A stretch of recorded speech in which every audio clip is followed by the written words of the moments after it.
Iya, benar sekali. Memang banyak sekali muncul komen seperti di samping sini yang menanyakan bagaimana Sukor Invest, terutama Sukor Invest Stable Fund belakangan ini. Karena memang jika kita lihat bersama, dia mengalami penurunan yang cukup mungkin mengkhawatirkan karena Sukor Investable Fund ini sebenarnya dulu primadona dan sering saya rekomendasikan untuk yang baru mulai investasi reksadana karena kenaikannya stabil dan lebih tinggi daripada reksadana pasar uang. Lantas kenapa belakangan ini turun? Nah, jadi di video ini saya akan menganalisa kenapa SSF reksadana obligasi ini yang dulunya stabil naik sekarang turun dan apa yang harus kita lakukan. So, tidak berpanjang lebar lagi, kita langsung saja bedah bersama. Oke teman-teman, langsung saja munculkan layar Bibit saya di sini. Oh ya teman-teman, bagi yang baru ketemu video ini, aplikasi Bibit merupakan aplikasi yang kami gunakan untuk investasi reksadana, SBN retail, obligasi FR, dan saham. Satu aplikasi lengkap untuk segala macam jenis investasi.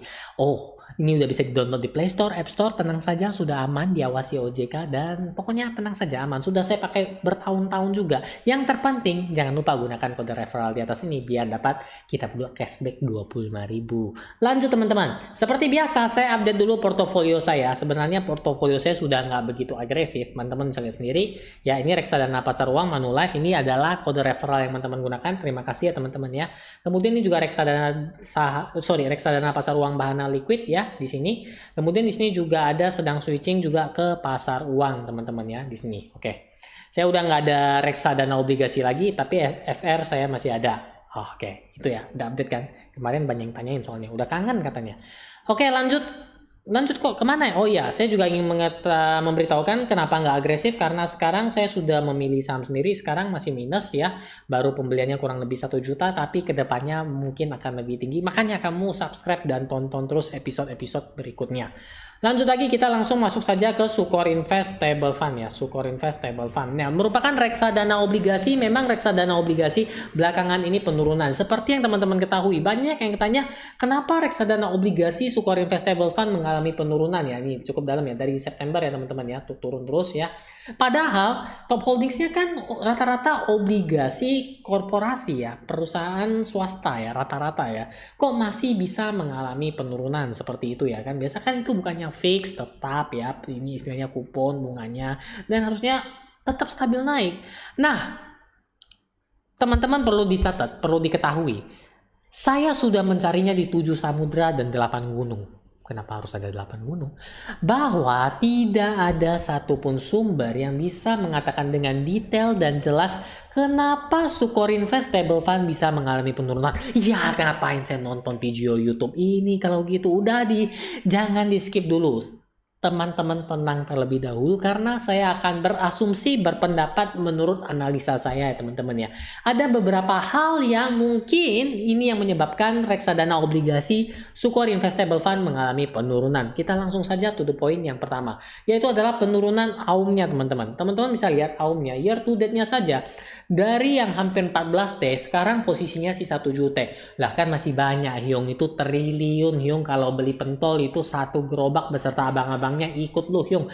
Ya memang benar, tapi ingat teman-teman, reksadana obligasi pencairannya kan nggak memakan waktu yang lama. Sepengalaman saya itu berkisar 4 atau 5 hari sudah sampai di rekening. Bayangkan kalau penjualannya semasif ini, teman-teman. MI, manajer investasi, tentu harus menyiapkan dana dan mengirimkannya ya teman-teman ya sesuai dengan prosedur agar diterima oleh investor. Kalau turun seperti ini ya bagaimana? Salah satunya adalah mungkin menjual obligasi korporasi yang dimiliki untuk dapatin berapa triliun? Kurang lebih 7 triliunan teman-teman untuk membayar para investor. Bayangin teman-teman, logikanya kita mikir teman-teman, kalau ingin melakukan penjualan yang cepat, pastinya benar sekali harganya lebih murah ya, atau orang bilang biasa BU butuh uang jadi jualnya lebih murah. Umpama harga obligasinya dia beli 1.000, kemudian karena butuh dana untuk bayar para investor terpaksa dia jual lebih murah, harapannya langsung laku kan, benar kan teman-teman seperti itu. Nah ini yang menyebabkan NAV-nya juga mengalami penurunan. Ini merupakan salah satu faktor yang mungkin bisa Saya simpulkan ini yang paling utama. Hal-hal lain yang mungkin dapat juga mempengaruhi penurunan dari Sukor Investable Fund ini adalah satu, yaitu adalah juga tadi udah satu, kok satu lagi ya, berarti ini yang kedua ya. Gagal bayar oleh si obligasi. Kalau gagal bayar otomatis penurunannya harusnya lebih tajam ketimbang ini. Tapi ini pelan-pelan saja ya teman-teman ya. Dan saya sudah ngecek juga belakangan ini tidak ada obligasi yang gagal bayar. Mohon maaf kalau saya ada kepleset atau kelewatan. Tapi setahu saya nggak ada. Teman-teman boleh tulis di komen ataupun ya langsung kasih tahu aja. Ada nggak di antara obligasi-obligasi ini yang gagal bayar. Ataupun tunda bayar. Ini juga dapat mempengaruhi kenaikan pergerakan NAV-nya. Kan sekarang kita bahas kenapa dia ataupun turun. Benar kan? Inilah hal keduanya. Dan di sini belum selesai karena saya masih ada poin sampai ke mungkin 99 1/4. Banyak sekali. Enggak. Ini adalah poin ketiga, yaitu adalah restrukturisasi utang. Ya, seperti yang kita ketahui, obligasi itu adalah surat utang ya teman-teman ya. Ini juga mungkin salah satu yang bisa mengakibatkan NAV-nya turun. Apa tuh yang restrukturisasi? Simpelnya surat utang yang sudah ada dimohon ya agar bisa diotak-atik lah kayak gitu ya, sedikit diubah-ubah agar meringankan yang menerbitkan ini supaya bisa membayar. Seperti contohnya tunda bayar ya, ataupun mungkin diberikan grace period. Grace period itu artinya dalam masa-masa tertentu dia nggak perlu bayar bunga ya, ataupun juga penurunan bunga. Yang artinya berarti kupon yang dia bayarkan itu mengalami penurunan. Nah, inilah mungkin beberapa faktor yang disebut dengan restrukturisasi obligasi atau restrukturisasi utang. Benar atau enggaknya, namun pernah terjadi kasus, saya lupa saya bacanya di mana, yang jelas bukan di tiang WC. Ada sumber mengatakan pernah ada restrukturisasi obligasi yang mengakibatkan kuponnya pengembaliannya itu hanya 1%. Bayangin, mungkin janji awal 12%. Katanya, waduh saya nggak mampu 12%. Kalau 12% akan mempengaruhi kinerja perusahaan saya. Daripada saya gagal bayar, kamu rugi lebih banyak toh. Oh iya ya, terus gimana? Bagaimana kalau kuponnya 1% saja sampai lunas? Loh, tapi kan di awalnya saya sudah setuju kalau kuponnya 12%. Lah, kalau 12% saya gagal bayar, saya nggak bisa loh kembaliin pokoknya. Jadi 1% aja ya. Hah? Kok gitu sih? Nah, kurang lebih kayak gitu kalau Pak Win ya. Mohon maaf ya Pak Win ya, saya pinjam sebentar ya. Nah, jadi teman-teman itu ya mungkin salah satunya juga bisa menyebabkan reksadana obligasi Sukor Investable Fund ini mengalami penurunan. Nah teman-teman, dari tiga poin yang tadi saya sebutkan, coba teman-teman tulis di komentar mana sih kira-kira yang mungkin lebih menyebabkan penurunan Sukor Investable Fund ini.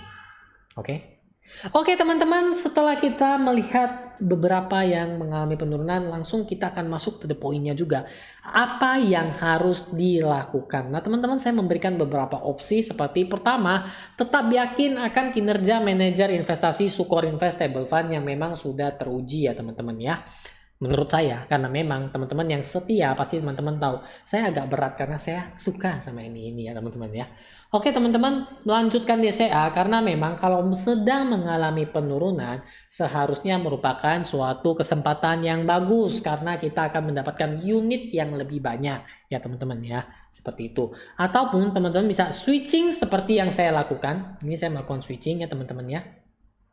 Yaitu adalah saya melakukan switching ke pasar uang. Dari yang awalnya reksadana obligasi, saya switching ke reksadana pasar uang. Ini kemarin saya salah pencet nih, saya malahan kepencet Sukor Invest Syariah Sukuk Fund. Oh iya, Sukuk Fund kan obligasi. Nah, karena keteledoran saya agak minus sedikit, tapi nggak apa-apa. Saya sudah switching ke reksadana pasar uang untuk sementara waktu ya, karena nanti ke depannya saya juga akan lebih fokus ke saham. Jadi saya taruh saja di reksadana pasar uang ya.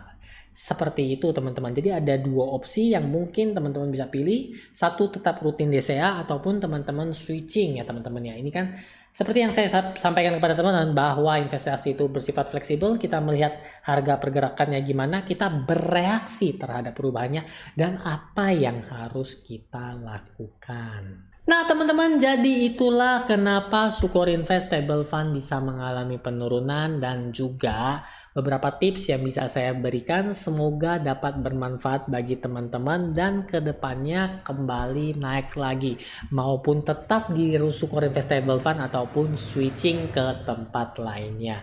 Oh ya, bagi teman-teman yang punya pertanyaan ataupun masih punya banyak request, saya tahu di lubuk hatinya pasti ada dan saya akan mencoba membaca pikiran. Dan ternyata nggak bisa, jadi sebaiknya teman-teman tulis di komentar saja sepanjang-panjangnya. Oh ya, dan bagi teman-teman yang mungkin kelewatan episode-episode seru lainnya, teman-teman boleh klik di video yang ada di sini.